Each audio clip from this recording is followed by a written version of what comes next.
ಶ್ರೀ ಗುರು ಬಸವಲಿಂಗಾಯ ನಮಃ. ಧರ್ಮಗುರು ಬಸವ ತಂದೆಯ ಪಾದಕ್ಕೆ ವಂದಿಸಿ, ವೇದಿಕೆ ಮೇಲಿರುವ ಎಲ್ಲ ಪರಮ ಪೂಜ್ಯರ ಶ್ರೀ ಪಾದಕ್ಕೆ ಭಕ್ತಿಪೂರ್ವಕ ಪ್ರಣಾಮವನ್ನು ಅರ್ಪಿಸಿ, ಎಲ್ಲ ಹಿರಿಯರಿಗೂ ಮುಂದೆ ಕುಂತಿರುವಂತಹ ತಮ್ಮೆಲ್ಲರಿಗೂ ಸರ್ವರಿಗೂ ಶರಣು ಶರಣಾರ್ಥಿಗಳು. ಬಂಧುಗಳೇ, ಇವತ್ತ ತಾಯಿಯ ಒಂದು ಮಾತೃಶಕ್ತಿ ಬಗ್ಗೆ ಬಹಳ ಹೃದಯ ಸ್ಪರ್ಶಿಗೆ ಮಾತುಗಳನ್ನೆಲ್ಲ ತಾವು ಕೇಳಿದಿರಿ. ನಿಜಕ್ಕೂ ತಾಯಿಯ ಪ್ರಾರಂಭದ ಸಂಸ್ಕಾರ ಮಗುವಿನ ಭವಿಷ್ಯವನ್ನ ಉಜ್ವಲ ಮಾಡ್ತಕ್ಕಂಥ ಶಕ್ತಿ ಆ ತಾಯಿಯಲ್ಲಿದೆ.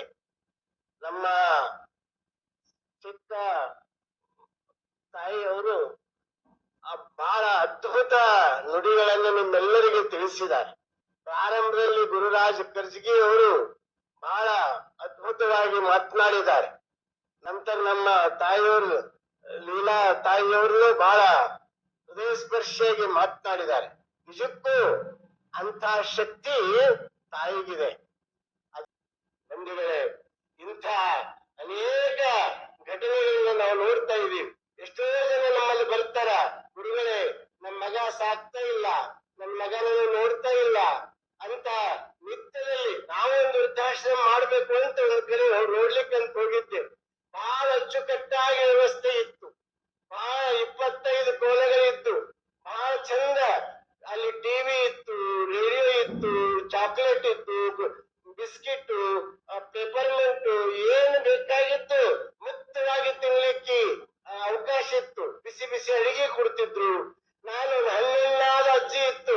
ನಾನು ಅಲ್ಲೇ ಒಂದು ಕುರ್ಚಿ ಹಾಕೊಂಡು ಕುಂತು ಕೇಳಿದೆ, ಅಜ್ಜಿ ನಿಮ್ಗೆ ಎಷ್ಟು ಚಲೋ ಸೇವಾ ಮಾಡ್ಲತ್ತಾರಲ್ಲ, ಮನೆಗೆ ಇಂಥವ್ರು ಇರ್ಲಿಕ್ಕಿಲ್ಲ, ಇಷ್ಟನ್ನು ಮನೆಯಾಗ ಮಾಡ್ತಾ ಇರ್ಲಿಲ್ಲ, ಎಷ್ಟು ಚಂದ ಇಟ್ಟಾರಲ್ಲ ವ್ಯವಸ್ಥೆ. ಹೌದು ಗುರುಗಳೇ, ಎಲ್ಲ ಚಂದ ಇಟ್ಟಾರ, ಎಲ್ಲನೂ ಚೆನ್ನಾಗಿ ಇಟ್ಟಿದ್ದಾರೆ, ಎಲ್ಲನೂ ಚೆನ್ನಾಗಿ ಇಟ್ಟಿದ್ದಾರೆ ಅಂತ ಹೇಳಿದ್ರು.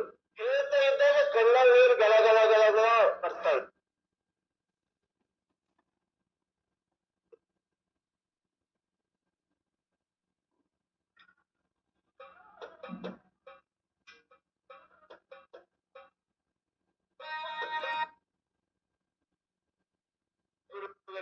ಇಲ್ಲಪ್ಪ ಎಲ್ಲ ಚಂದದ, ಎಲ್ಲ ಚಂದದ, ಎಲ್ಲ ಚಂದದ.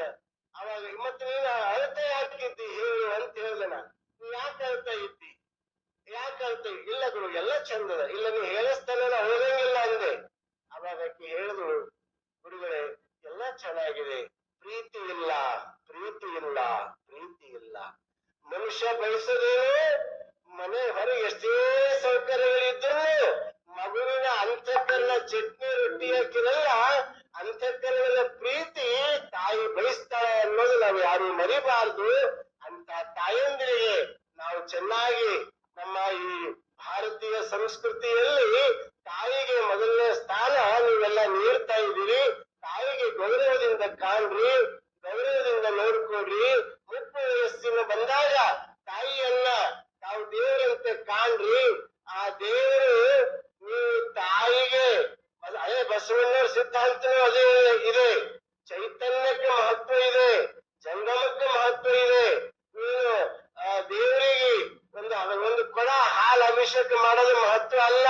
ಮುಪ್ಪಾದ ಅವಸ್ಥೆಯಲ್ಲಿ ಇದ್ದಾಗ ತಾಯಿ ಒಂದು ಬಟ್ಲು ಹಾಲು ಕುಡಿಸಿದ್ರೆ ಅದು ದೇವರಿಗೆ ಒಂದು ಕೊಡ ಅಭಿಷೇಕ ಮಾಡೋದಕ್ಕಿಂತಲೂ ಹೆಚ್ಚಿನ ಪುಣ್ಯ ಅನ್ನೋದು ನಾವು ಯಾರು ಮರಿಬಾರದು. ಇದನ್ನ ನಾವು ಅರ್ಥ ಮಾಡಿಕೊಂಡು ನಾವು ಜೀವನದಲ್ಲಿ ತಾಯಿಗೆ ಒಳ್ಳೆಯ ರೀತಿಯಿಂದ, ಇಂದಿನ ಆಧುನಿಕ ಕಾಲದಲ್ಲಿ ಎಲ್ಲೋ ಮಕ್ಕಳು ಇರ್ತಾರೆ, ತಾಯಿ ಮನೆಗೆ ಕಳಿಸ್ತಿರ್ತಾಳೆ. ಈ ರೀತಿಯಾದಂತಹ ಒಂದು ವಾತಾವರಣ ನಮ್ಮಲ್ಲಿ ಬೆಳೀತಾ ಇದೆ. ಒಳ್ಳೆ ಬೆಳವಣಿಗೆ ಅಲ್ಲ.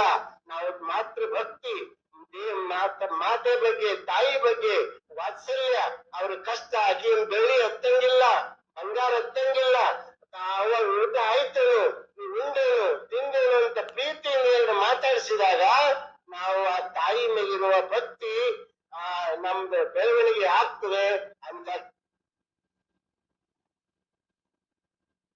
ಮಾತೃಭಕ್ತಿಯನ್ನು ನಾವು ಬಿಡಬೇಕು ಅನ್ನೋ ಮಾತನ್ನ ಈ ಸಂದರ್ಭದಲ್ಲಿ ಹೇಳಿ ಮತ್ತೆ ಅವಕಾಶ ಇಲ್ಲ. ಆದ್ರೆ ಒಂದಿಷ್ಟು ಉದಾಹರಣೆಗಳು ನೋಡಿದಾಗ ಅನಿಸುತ್ತೆ, ಕೆಟ್ಟ ತಾಯಿಯನ್ನು ಹುಟ್ಟಿದ್ದಾರಲ್ಲ, ತಾಯಿ ಅಂತ ಯಾರನ್ನ ಪರಿಗಣಿಸಿದ್ದು ಶಂಕರಗಳ ಸಾಮರ್ಥ್ಯ ಭಾರತದಲ್ಲಿ ಹುಟ್ಟಿತ್ತು. ಇವತ್ತಿಗೂ ಭಾರತವಾಗಿ ಜೀವಂತವಾಗಿದೆ. ವಯಸ್ಸು ತುಂಬಾ ಚಿಕ್ಕದು, ಡಿಗ್ರಿಯ ಕೊನೆಯ ಹಂತದಲ್ಲಿ ನಿಂತಿರೋದು. ಇಷ್ಟಾದ್ರೂ ಕೂಡ